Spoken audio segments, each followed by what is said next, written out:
Madonna. Oh yes! Maraming Good yung morning, ganisa nun. girls! Good morning! I know you love this! Alam mo yung mga longganisa talaga. Isa po yan sa paboritong pagkain, ulam ng ating mga kababayan. Lalo na pag nanggaling pa ng vegan, yung recipe at dinala rin to sa, di ba, sa Novaliches, Quezon City. Napakadali na. At syempre, sa mga gusto pong mag-umpisa ng negosyo, nako, eto na. Handa na kayo? Ituturo na po namin sa inyo ano yung mga ingredients at ano yung proseso.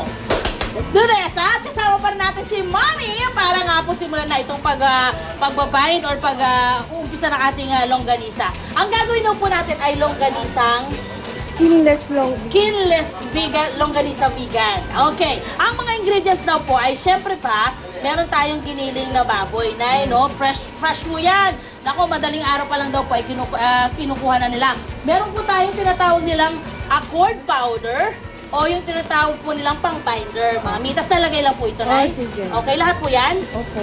Okay, lahat daw po ilalagay. Next daw po ay ang kanilang seasoning. Ayan. At ang susunod po ay pepper. Yung pepper po nila parang hindi durog na durog. Medyo durog lang. Powder. Lahat po ito, Nay?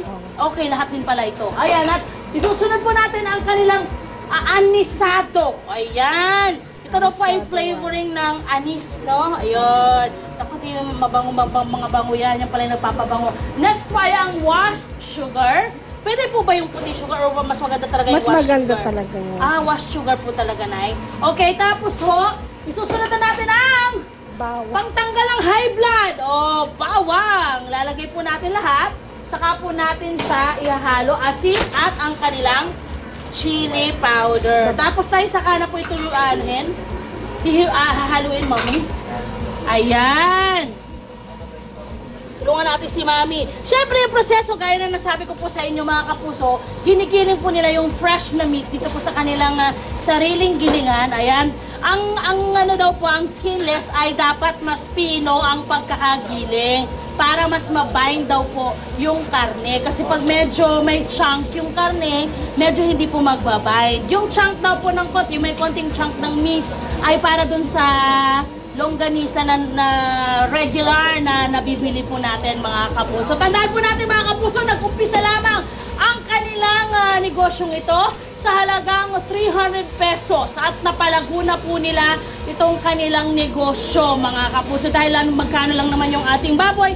Meron tayo, kung diretso tayo sa ating kumbaga supplier talaga, posibleng umabot lang sa 180 pesos ang kada kilo ng baboy or less, diba? Lalo na kung talagang sa supplier nyo po kukunin yung inyong baboy. Okay, ang maganda raw po rito, wala kayong food preservative, Nanay, no? So, gaano katagal po yung tinatagal ng longganisa natin? 60 days sa freezer lang. Wow! 160 days, parang 2 buwan.